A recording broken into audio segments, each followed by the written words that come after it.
എല്ലാ കൂട്ടുകാർക്കും ശുഭരാത്രി നേർന്നുകൊണ്ട് നമുക്ക് വേദയുടെയും വിക്രത്തിൻ്റെയും നാളത്തെ നല്ലൊരു പ്രൊമോ വിശേഷം കേട്ടാലോ. അതിനു മുമ്പായിട്ട് ആദ്യമായി കാണുന്നവരുണ്ടെങ്കിൽ ചാനൽ ഇഷ്ടപ്പെട്ട ഒന്ന് സബ്സ്ക്രൈബ് ചെയ്യാൻ മറക്കരുത്. വീഡിയോ ഇഷ്ടപ്പെടുവാണെങ്കിൽ ലൈക്ക് ചെയ്യാനും കമൻറ്റ് ചെയ്യാനും മറക്കരുത് കേട്ടോ. അപ്പം നമുക്ക് നേരെ നമ്മുടെ വിശേഷത്തിലേക്ക് പോയാലോ. അങ്ങനെ ഇന്നത്തെ വിശേഷം നമ്മൾ കണ്ടു. അവസാനം വേദയോട് വിക്രം ഞെട്ടിക്കുന്ന രഹസ്യം പറയാണ്.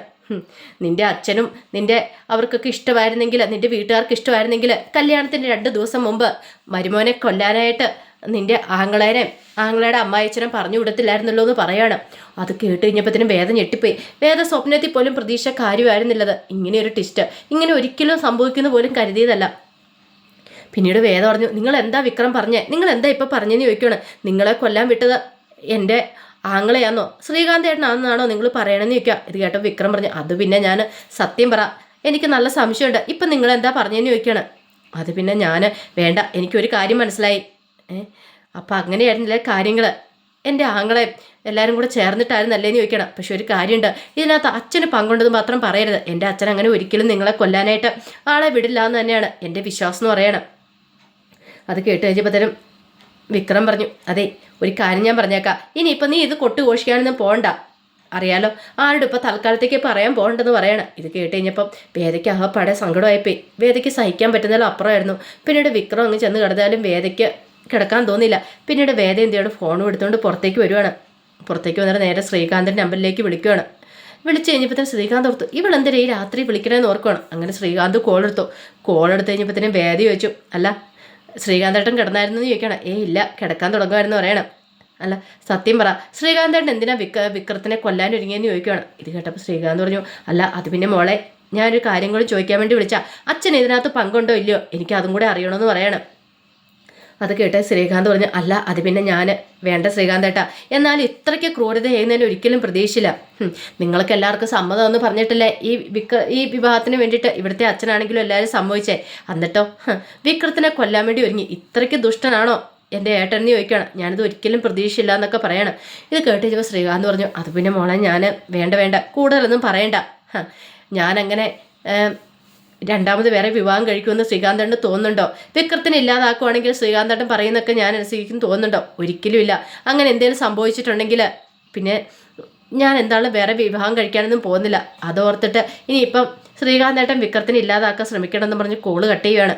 അതിനുശേഷം നേരെ വിളിക്കുന്നത് ശങ്കരനാരായണനെയാണ്. ശങ്കരനാരായണനെ വിളിച്ചിട്ട് പച്ചയ്ക്ക് തന്നെ വേദ ചോദിക്കുകയാണ്, അതെ അച്ഛനും കൂടെ കൂട്ടു നിന്നിട്ടാണോ വിക്രത്തിനെ കൊല്ലാനായിട്ട് ശ്രീകാന്തേട്ടൻ എത്തിയെന്ന് ചോദിക്കണം. ഇത് കേട്ട് കഴിഞ്ഞപ്പോഴത്തേനും ശങ്കരനാരായണൻ പറഞ്ഞു, മോളെ ഞാൻ അറിഞ്ഞിട്ട് പോലുമില്ല, ഞാൻ ഈ കാര്യം അറിഞ്ഞിട്ടില്ല എന്ന് പറയണം. ഇത് കേട്ട് ഞാൻ വേദ പറഞ്ഞു, എന്താണല്ലോ ഒരു കാര്യം എനിക്ക് ഉറപ്പായി, അച്ഛൻ ഈ വിവാഹത്തിന് താല്പര്യമില്ലായിരുന്നു. അങ്ങനെ താല്പര്യം ഉണ്ടായിരുന്നെങ്കിൽ അച്ഛൻ ഈ വിവാഹത്തിന് സമയത്ത് അങ്ങോട്ടേക്ക് വരേണ്ടതല്ലായിരുന്നോ?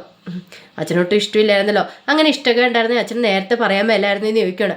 ഇത് കേട്ട് കഴിഞ്ഞപ്പം ശങ്കരനാരായണൻ പറഞ്ഞു, മോളെ ഇഷ്ടക്കേടെന്ന് വെച്ചാൽ അങ്ങനെ എനിക്ക് കുഴപ്പമൊന്നുമില്ല. പിന്നെ ഈ വിവാഹം നടക്കുമോയെന്ന് പോലും എനിക്കറിയില്ലായിരുന്നു. നിന്റെ കല്യാണം കാണണമെന്ന് ഞാൻ ഒത്തിരി ആഗ്രഹിച്ചിട്ടുണ്ടായിരുന്നു. ഇത് കേട്ട് കഴിഞ്ഞപ്പോൾ വേദ പറഞ്ഞു, വേണ്ടച്ചാ നിങ്ങളെല്ലാവരും കൂടെ കൂടിയിട്ടാണ് ഈ ചതി ചെയ്തതെന്ന് എനിക്കറിയാം. അതിനപ്പോൾ അച്ഛൻ്റെ സപ്പോർട്ടും കാണുമല്ലേ എന്ന് ചോദിക്കുകയാണ്. ഇല്ല മോളെ അങ്ങനൊന്നും പറയരുത്, എനിക്ക് അതിനകത്ത് യാതൊരു പങ്കുമില്ല, ഞാനത് അറിഞ്ഞതും കൂടി ഇല്ല എന്ന് പറയാണ്.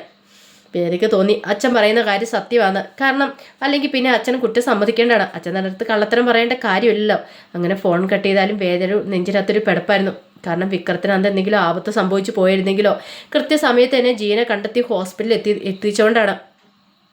ശരിക്കും പറഞ്ഞാലും ഭഗവാൻ തന്നോടെ ഉണ്ട്. ഉമാമഹേശ്വര ക്ഷേത്രത്തിൽ വെച്ച് താലി കെട്ടിയതാണ്. ഇപ്പോഴാണ് വേദയ്ക്ക് ആ ഒരു കാര്യം ബോധ്യപ്പെടുന്നത്. എന്തൊക്കെ വന്ന് പറഞ്ഞാലും ഭഗവാൻ ഒന്നിപ്പിച്ചാണ് ഞങ്ങളെ പിരിക്കാനായിട്ട് ഭഗവാൻ തന്നെ തീരുമാനിക്കണം. അല്ലായിരുന്നെങ്കിൽ വിക്രം ആ താലി തട്ടി തെറിച്ച സമയത്ത് ഇങ്ങനെയൊന്നും സംഭവിക്കില്ലായിരുന്നല്ലോ. ശരിക്കും പറഞ്ഞാൽ വിക്രത്തിന് തെറ്റു പറയാൻ പറ്റില്ല. കാരണം തൻ്റെ വീട്ടുകാർക്ക് ഇഷ്ടമില്ലാത്തതുകൊണ്ടായിരിക്കും വിക്രം അങ്ങനെ ചെയ്തത്, താലി തട്ടി തെറിച്ച് കളഞ്ഞത്. പക്ഷെ തനിക്ക് ആ കാര്യങ്ങളൊന്നും അറിയത്തില്ലായിരുന്നല്ലോ. വേദയുടെ മനസ്സാകെപ്പാടെ അസ്വസ്ഥയെ. അങ്ങനെ കുറേ സമയം വേദ അവിടെ ഇരുന്നു. അതിനുശേഷമാണ് മുറിയിലേക്ക് പോയി കിടക്കണേ. ഈ സമയത്ത് ആകെപ്പാടെ വിഷമത്തിലായിരുന്നു മാഷിനടുത്തേക്ക് കമല എന്നിട്ട് പറഞ്ഞു, അല്ല ഇതെന്താ മാഷ് ഇതിലായിട്ട് എന്താ കിടക്കാത്തതെന്ന് ചോദിക്കുകയാണ്. ഒന്നുമില്ല കമലെ, ഞാനിങ്ങനെ ഓരോ കാര്യങ്ങളൊക്കെ ആലോചിച്ചുകൊണ്ടിരിക്കുകയായിരുന്നു പറയണേ. ഇതേ മാഷിന് കൂടുതലൊന്നും ചിന്തിക്കണ്ട, എനിക്കറിയാം മാഷിൻ്റെ ഉള്ളിലെ വേദന എന്താന്ന്. മാഷ് പറഞ്ഞു, എന്നാലും അവൾ നല്ലൊരു പെൺകുട്ടിയാണ്, അവൾക്ക് നല്ലൊരു ജീവിതമുണ്ട്, നമ്മളെല്ലാവരും കൂടി ചേർന്ന് തകർക്കുവാണോ എന്നൊരു ചിന്ത മനസ്സിലുണ്ടെന്ന് പറയണം. മാഷ് എന്തൊക്കെയാ പറയണേ, അവൾ നല്ല കുട്ടിയല്ലേ, അവൾ ഈ കുടുംബത്തിലെ മരുമോളല്ലേ, എനിക്ക് ഉറപ്പുണ്ട്. മാഷിനോട് അവൾ പറഞ്ഞെന്താ വിക്രത്തിനെ നന്നാക്കി എടുക്കുമെന്നല്ലേ പറഞ്ഞേ, തെമ്മാടിയായി വിക്രത്തിനെ നന്നാക്കുമെന്ന്.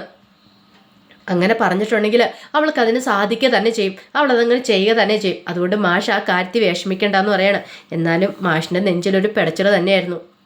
ഈ സമയത്ത് നന്ദിനിക്കാണെങ്കിൽ ആകെപ്പാടെ കട്ടക്കലിപ്പായിരുന്നു. നന്ദിനിയാണെ ഉറങ്ങാതെ ഇങ്ങനെ കുത്തിയിരിക്കുകയാണ് ബെഡിൽ. ആ സമയം വിനായകൻ ചോദിച്ചു, നീ എന്താടി ഉറങ്ങാത്തെന്ന് ചോദിക്കാം. എങ്ങനെ ഉറങ്ങാനാന്ന് പറ, ഇന്ന് ആ കല്യാണം നടക്കില്ല എന്ന് ഓർത്തിരുന്ന കൃത്യസമയത്തന്നെ പണ്ടാരം കല്യാണം നടന്നെന്ന് പറയാണ്. എടി കല്യാണം നടക്കട്ടെ, അതിന് നിനക്കെന്താ, അല്ലെങ്കിൽ തന്നെ അവരുടെ കല്യാണം നേരത്തെ അല്ലാതെ ആക്കി വെച്ചിരുന്നല്ലേന്ന് ചോദിക്കും. പിന്നെ നേരത്തെ എന്നും പറഞ്ഞുകൊണ്ട് ഇപ്പം 4 ആൾ അറിഞ്ഞ് ഇപ്പം ശരിക്കുള്ള ഭാര്യ ആയില്ലേന്ന് ചോദിക്കാം. പക്ഷെ ഒരു കാര്യമുണ്ട് കേട്ടോ, വിക്രം ആ താലി കഴുത്തെ കെട്ടിയിട്ടൊന്നും ഇല്ലാന്ന് പറയണം. എടി ഇനി ഇപ്പം കെട്ടിയാൽ എന്താ, കെട്ടിയില്ലെങ്കിൽ എന്താ, വിക്രം ഒന്ന് കിട്ടിയ താലിയ അതൊന്നുകൂടെ തിരുമേനി പൂജിച്ചു, അത് അവളുടെ കഴുത്ത് കയറി, അതിനകത്ത് ഇപ്പം എന്താ കുഴപ്പം എന്താന്ന് ചോദിക്കുകയാണ്. എന്നാലും ആ താലി അങ്ങോട്ട് താഴെ പോയാൽ മതിയായിരുന്നു, എങ്കിൽ ഇന്നത്തോടുകൂടി അവളുടെ അഹങ്കാരം തീർന്നതെന്ന് പറയണം. ദേ ഒരു കാര്യം ഞാൻ പറഞ്ഞേക്കാം, വെറുതെ നീ എഴുതാപ്പുറം വായിക്കണ്ട, മര്യാദയ്ക്ക് ഇവിടെ നിന്ന് കയറി കിടന്ന് ഉറങ്ങാൻ നോക്ക്. നിന്നോട് ഞാൻ പലവട്ടം പറഞ്ഞിട്ടുണ്ട്, ഇങ്ങനെ ഒരാളെ കുറിച്ച് ചിന്തിച്ചുകൊണ്ടിരിക്കുന്നതുകൊണ്ടാണ് നിന്റെ മനസ്സിൻ്റെ സമനില ഇട്ടുന്നതെന്നൊക്കെ എന്നും പറഞ്ഞുകൊണ്ട് അങ്ങ് ദേഷ്യപ്പെടുവാണ്. പിന്നീട് നന്ദിനി ഒരു വിധത്തിൽ കിടന്നങ്ങോട്ട് ഉറങ്ങുവാണ്. പിറ്റേ ദിവസം രാവിലെയായി. വേദ രാവിലെ തന്നെ എഴുന്നേറ്റു. രാവിലെ തന്നെ എഴുന്നേറ്റ് പോയി ഫ്രഷ് ആയിട്ട് വന്നു. ചായയൊക്കെ ആയിട്ട് മുറിയിലേക്ക് വന്നപ്പോൾ വിക്രം നല്ല ഉറക്കമാണ്. വേദയ്ക്ക് ഒരു രസം തോന്നി. വേദ നേരെ അടുക്കളയിലേക്ക് പോയി ഒരു ഉപ്പുകല്ലൊക്കെ എടുക്കുകയാണ്. ആ സമയത്ത് കമല വെച്ച് എന്താ മളെ ഇതൊക്കെ ഉപ്പൊക്കെ എടുത്തുകൊണ്ട്, അതൊക്കെ ഉണ്ടമ്മേന്ന് പറയണം. എന്തോ പണി ഒപ്പിക്കാനാണെന്ന് മനസ്സിലായി. അങ്ങനെ നേരെ മുറിയിലേക്ക് എന്നിട്ട് ആ ഉപ്പൊരു നൂലെ കെട്ടുവാണ്. പിന്നീട് വിക്രത്തിൻ്റെ വായിലേക്ക് പതൊക്കെ വെച്ച് കൊടുക്കണം. അപ്പോൾ ഉപ്പിൻ്റെ രസം വന്നിയുമ്പോൾ നല്ല ഉറക്കത്തിൽ ആ ഉപ്പും തുണഞ്ഞുകൊണ്ട് ഞങ്ങോട്ട് വരും. അങ്ങനെ വിക്രത്തിന് ഉപ്പ് വെച്ച് പറ്റിക്കുവാണ് വേദ. ഇത്തിരി സമയം കഴിഞ്ഞപ്പോഴാണ് വിക്രം കണ്ണു തുറക്കുന്നത്. കണ്ണു തുറന്നു കഴിഞ്ഞപ്പോഴത്തേനും തൻ്റെ വായിക്കകത്ത് ഉപ്പിട്ട് കളിച്ച് രസിക്കുന്ന വേദനയെ കണ്ടേ. ഇത് കണ്ടപ്പോഴത്തേനും വിക്രത്തിന് സഹിച്ചില്ല. വിക്രം എന്ത് ചെയ്യണം, നീ എന്താടി കാണിച്ചതെന്ന് ചോദിച്ചാൽ അവിടെ ജഗ്ഗിനകത്ത് വെള്ളം ഇരിപ്പുണ്ടായിരുന്നു. അതെടുത്ത് വേദന നേരെ കൊഴിക്കുകയാണ്. വേദ എന്ത് ഒട്ടും പഠിച്ചില്ല. അങ്ങോട്ട് പോയിട്ട് അവിടെ ഒരു ചൂലിരിപ്പുണ്ടായിരുന്നു. ആ ചൂലിൻ്റെ കണയും എടുത്തോണ്ട് വന്നിട്ട് പറഞ്ഞു, ദേ ഇനി എൻ്റെ നേരെ അവനും വന്നാണ്ടല്ലോ നിങ്ങളെ ശരിയാക്കുമെന്ന് പറയണം. ഒരു നിമിഷം വിക്രം ഞെട്ടിപ്പോയി. ഭദ്രകാളിയെപ്പോലെ വേദ നിൽക്കുമായിരുന്നു. ഈ സമയത്ത് വിക്രം വേദനെ തന്നെ നോക്കണം. പിന്നീട് വേദ പറഞ്ഞു, നട്ടുവെച്ച് ആവാറായി, അന്നേരം നിനക്ക് എഴുന്നേക്കാറായില്ലേ, നാണമില്ലാതെ കിടന്ന് ഉറങ്ങുന്നു, മര്യാദയ്ക്ക് എഴുന്നേറ്റ് പോകാൻ നോക്കാൻ പറയണം. അത് കേട്ട് കഴിഞ്ഞപ്പോൾ വിക്രം പറഞ്ഞു, നീ എന്നെ കൂടുതൽ പഠിപ്പിക്കാൻ വരണ്ടെന്ന് പറയാണ്. കാരണം വിക്രത്തിന് ഏറ്റവും ദേഷ്യമുള്ള പരിപാടിയാണ് ഈ ഉറക്കത്തിൽ വിളിച്ചുണർത്തുക എന്ന് പറഞ്ഞാൽ. ഈ സമയം വേദ പറഞ്ഞു, അതെ പണ്ടത്തെ പോലെയൊന്നും അല്ല, ഇപ്പം നിങ്ങൾ കല്യാണം കഴിഞ്ഞൊരു ഭർത്താവാണ്, രാവിലെ തന്നെ വല്ല ജോലിക്കും പോകാൻ നോക്ക്, അല്ലാതെ ഇവിടെ കിടന്നിട്ട് കാര്യമില്ല എന്ന് പറയണം. ജോലിക്ക് പോകണം, അതെ എന്താ പറഞ്ഞ് മനസ്സിലായല്ലേ, ഇങ്ങനെ കിടന്നുറങ്ങി വൈകുന്നേരം ആക്കിയിട്ട് കാര്യമില്ല, ജോലിക്ക് പോകണം, നല്ലൊരു ജോലി എവിടെയെങ്കിലും പോയി സംഘടിപ്പിക്കാൻ നോക്ക്, ഈ ഗുണ്ടാപ്പണിയൊക്കെ നിർത്തിയിട്ട് ഒരു ജോലിക്ക് പോകാൻ നോക്കാൻ പറയണം. വിക്രത്തിന് ഇത് കേട്ടപ്പോൾ ദേഷ്യം വന്നു. വിക്രം എന്തേ കൂടുതൽ എന്നെ ഭരിക്കാൻ വന്നതുണ്ടല്ലോ എന്നൊക്കെ പറയാണ്. ഇത് കേട്ട് കഴിഞ്ഞപ്പോൾ വേദ പറഞ്ഞു, വന്നാൽ നിങ്ങൾ എന്ത് ചെയ്യും, നിങ്ങളെന്നെ ഒന്നും ചെയ്യാൻ പോകത്തില്ലെന്ന് പറയണം.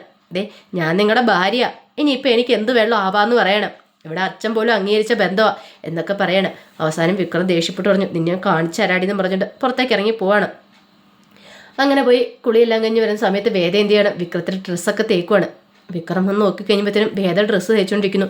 നിന്നോട് ആരടി പറഞ്ഞ ഇതൊക്കെ എടുത്ത് തേക്കാനെന്ന് ചോദിക്കുകയാണ്. ഇത് കേട്ടപ്പോൾ വേദ പറഞ്ഞു, ഞാൻ നിങ്ങളുടെ ഭാര്യയല്ലേ, അപ്പോൾ ഭാര്യയുടെ ഉത്തരവാദിത്തങ്ങളല്ലേ ഇതെന്ന് ചോദിക്കുകയാണ്. ഇത് കേട്ടപ്പോൾ വിക്രം പറഞ്ഞു, അതെ ഭാര്യയാണ് പോലും, നിന്നെ ഭാര്യയായിട്ട് ഞാൻ കണ്ടിട്ടില്ലെന്ന് പറയാം, പിന്നെ ഞാനെന്താ നിങ്ങളുടെ വേലക്കാരിയാണോ ഇതൊക്കെ ചെയ്തു തരാനെന്ന് ചോദിക്കും. അതെ വേലക്കാരിയാണ്, നിന്നെ ഒരു വേലക്കാരിയായിട്ടോ ഞാൻ കണ്ടിട്ടുള്ളതെന്ന് പറയാം. ഇത് കേട്ട് കഴിഞ്ഞപ്പോൾ വേദ പറഞ്ഞു, അത് നിങ്ങളുടെ മനസ്സ് വെച്ചാൽ മതി വേലക്കാരി എന്നുള്ള ചിന്ത, പക്ഷേ നിങ്ങൾ വേലക്കാരിയാണ് ഞാനെന്ന് പറയാൻ നിങ്ങൾക്ക് ഇത്ര ഉളുപ്പില്ലെന്ന് ചോദിക്കണം. ഒന്ന് ആലോചിച്ച് നോക്കി, എത്ര വട്ടം നിങ്ങൾ എൻ്റെ കഴുത്തിൽ താലി ചാർത്തി, 1 2 3 3 വട്ടം താലി ചാർത്തിയിട്ട് നിങ്ങൾക്ക് ഞാൻ വേലക്കാരിയാണ് പോലും അല്ലേ. നിങ്ങളൊരു കാര്യം ചെയ്യാം, പുറത്തേക്ക് ഇറങ്ങി 4 മനുഷ്യന്മാരോട് പറഞ്ഞു വെക്ക്, 4 വട്ടം താലി കെട്ടി ഒരാളെ സ്വന്തമാക്കിയിട്ട് അവളെ വേലക്കാരിയായിട്ടാണ് കാണുന്നതെന്ന്. വിക്രത്തിന് ആ പാടെ സമ്മതമേറ്റി. വിക്രം പറഞ്ഞിനെയോ കാണിച്ചു തരാമെന്ന് പറയണം. നിങ്ങൾ എന്ത് കാണിക്കാനാ, ഒന്നും കാണിക്കാൻ പോകുന്നില്ല, മര്യാദയ്ക്ക് പറയുന്നത് അങ്ങോട്ട് അനുസരിച്ചാൽ മാത്രം മതി. ഇതേ ഈ ഷർട്ടൊക്കെ ആണ് ചെയ്ത് തരുന്നത് എന്താണെന്ന് അറിയാവോ, നല്ലൊരു ജോലി അന്വേഷിക്കണം, എത്രയും പെട്ടെന്ന് ഒരു ജോലിക്ക് പോകണം എന്നൊക്കെ പറയണം. അല്ലാതെ ആ വർക്ക്ഷോപ്പിൽ പോയി രാവിലെ തൊട്ട് വൈകുന്നേരം വരെ അവരുടെ വായിൽ നോക്കി കിടന്നിട്ട് കാര്യമില്ല. അവരുടേതായ ജോലികളൊക്കെ ചെയ്യുന്നുണ്ട്, നിങ്ങൾ നിങ്ങളുടേതായ ജോലികളൊക്കെ കണ്ടെത്തണം എന്ന് പറയണം. അല്ലാതെ പണ്ടത്തെ പോലെയൊന്നും അല്ല, ചിലവ് കൂടും, വീട്ടിൽ പൈസ കൊടുക്കണം, ഇനി എൻ്റെ കാര്യങ്ങൾ നോക്കേണ്ടത് നിങ്ങളാന്ന് പറയണം. ഇത് കേട്ടുകഴിഞ്ഞപ്പോൾ വിക്രത്തിന് നല്ല ദേഷ്യമായി. വിക്രം പറഞ്ഞു, ഓഹോ അപ്പോൾ ഇതൊക്കെ മനസ്സ് വെച്ചിട്ടാണ് നീ എനിക്കിട്ട് പണി തന്നുകൊണ്ടിരുന്നല്ലേ, എല്ലാവരുടെ മുന്നിൽ വെച്ച് നിൻ്റെ കഴുത്ത് ഞാൻ താലി ഉയർത്തണം എന്നൊക്കെ പറഞ്ഞല്ലേ നിൽക്കും, പിന്നെ എന്താ വിചാരിച്ചുകൊണ്ടിരുന്നത്, ഞാൻ നേരത്തെ പറഞ്ഞില്ലേ നിങ്ങളെ ഞാൻ പൊരിച്ചെടുക്കുമെന്ന്, കണ്ടു തിളച്ചെണ്ണക്കകത്തിട്ട് നിങ്ങളെ പുറത്ത് കോരാൻ ഞാൻ പോകുന്നുള്ളൂ. മര്യാദയാണ് മര്യാദ എന്നൊക്കെ വേദ പറയണം. ഇത് കേട്ട് കഴിഞ്ഞപ്പോഴത്തേനും എന്ത് ചെയ്യണം എന്നറിയത്തില്ലാത്തൊരവസ്ഥയെ വിക്രം നിൽക്കുകയാണ്. അപ്പോൾ അതിൻ്റെ വിശേഷങ്ങളൊക്കെ നാളെ കാണാൻ പോകുന്നത്. ആ വിശേഷങ്ങൾക്കായി നമുക്ക് എല്ലാവർക്കും കാത്തിരിക്കാം കേട്ടോ. ഒരിക്കൽ കൂടി എല്ലാവർക്കും ശുഭരാത്രി നേർന്നുകൊണ്ട് നിർത്തുന്നു. നന്ദി.